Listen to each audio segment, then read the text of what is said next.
Hello everyone and welcome to एडुटैप।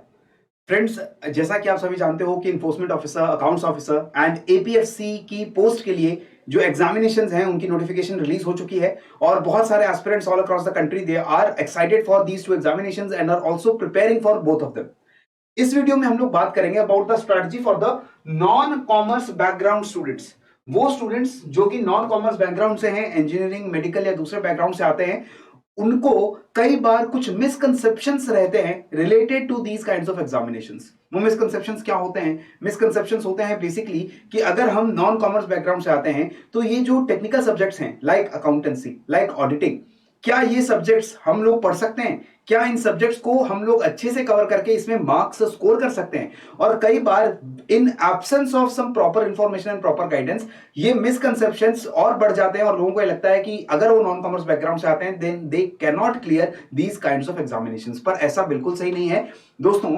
If we talk about advantages which a non-commerce background student has, तो आपको ये ध्यान रखना होगा कि जितने भी स्टूडेंट्स कॉमर्स बैकग्राउंड्स के हैं उनको किन सब्जेक्ट्स के अंदर एडवांटेजेस है।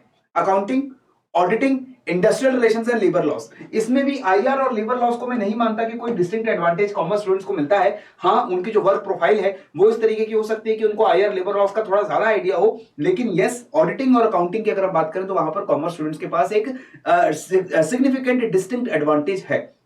लेकिन आपके फेवर में क्या काम करता है? आपको ये समझना होगा कि ये जो एडवांटेज हमें माइंड में लगती है, this is not a real advantage जो एग्जाम में उनको मदद करने वाली है। क्यों?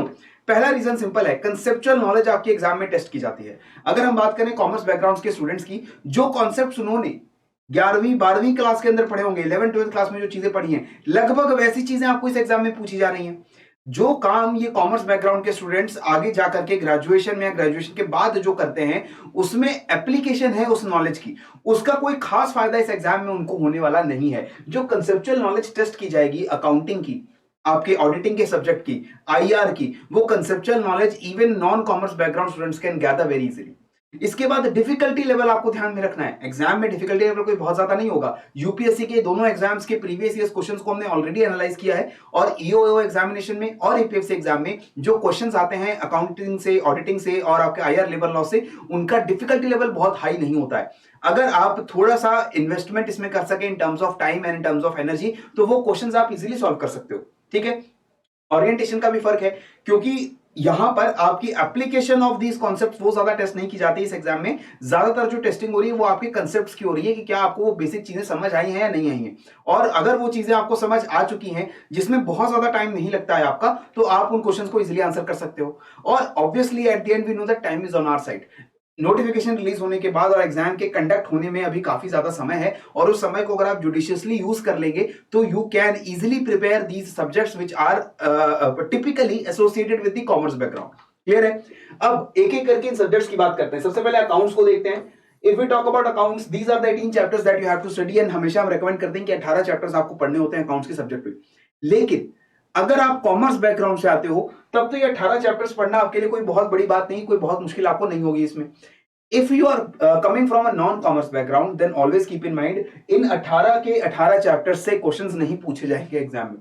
एग्जाम में जो अकाउंट से क्वेश्चंस आते हैं उनका नंबर अराउंड 10 होता है, अप्रोक्सीमेटली 10।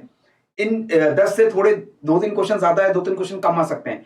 अब 18 चैप्टर्स हैं, इन 18 चैप्टर से कि आपको 10 क्वेश्चन 18 क्वेश्चन, अगर 10 क्वेश्चन 12 क्वेश्चन पूछे जाएंगे तो हर चैप्टर से आ सकते हैं? नहीं आ सकते। क्वेश्चंस कहां से आते हैं? क्वेश्चंस आते हैं बिल्कुल बेसिक चैप्टर से। The first 6 chapters and the last 2 chapters, ये वो 2 चैप्टर आपके टोटल जो है 8 चैप्टर्स हैं जिसके अंदर से आपको क्वेश्चंस देखने को मिलेंगे।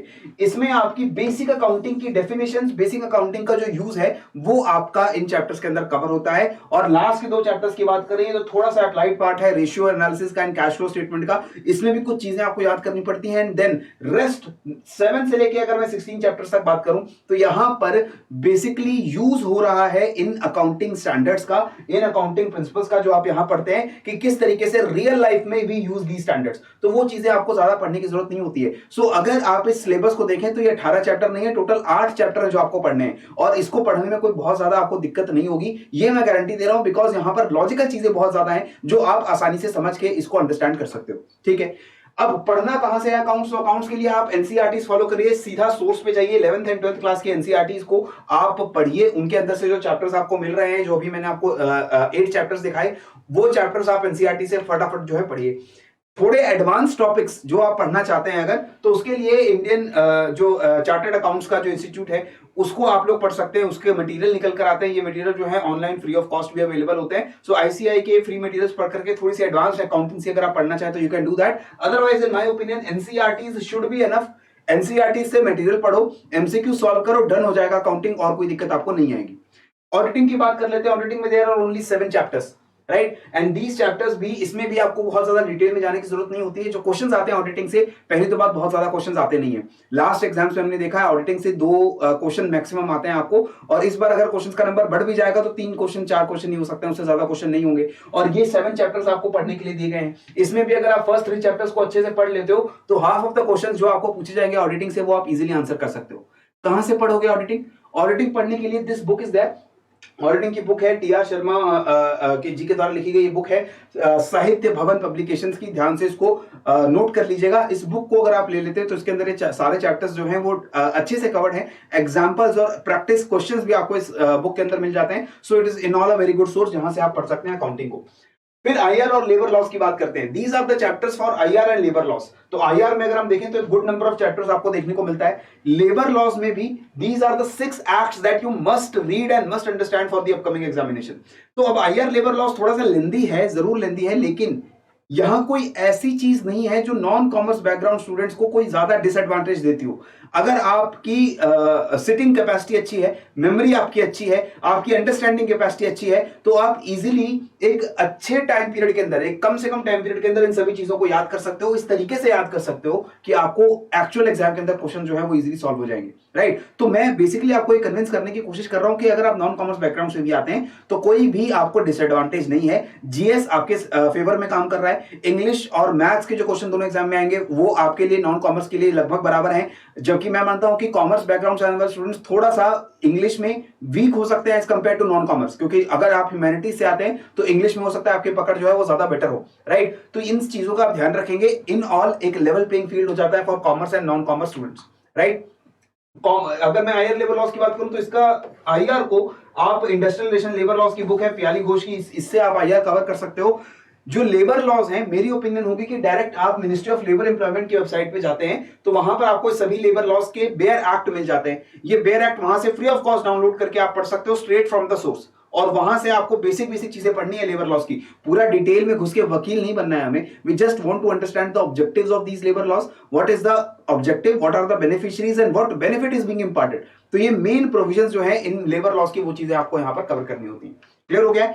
तो ये थी मेरी वीडियो जहां पर मैं बेसिकली नॉन कॉमर्स स्टूडेंट्स को बताने की कोशिश कर रहा हूं कि जो भी आपके मिसकंसेप्शंस या जजमेंट्स हैं related to this particular exam, उसको दिमाग से निकाल दीजिए। अगर आप मेहनत करने को तैयार हैं, स्मार्टली प्रिपेयर करने को तैयार हैं और एक्सपर्ट्स की बात सुनने को तैयार हैं तो बहुत इजीली आप इस सिलेबस को कवर कर सकते हैं। उसके बाद जो आपकी मेहनत और जो आपकी प्रैक्टिस होगी वो डिसाइड करेगी कि वेदर आप इस एग्जाम को क्रैक कर पाएंगे या नहीं कर पाएंगे। तो पढ़ते रहिए, बढ़ते रहिए। जय हिंद एंड जय भारत।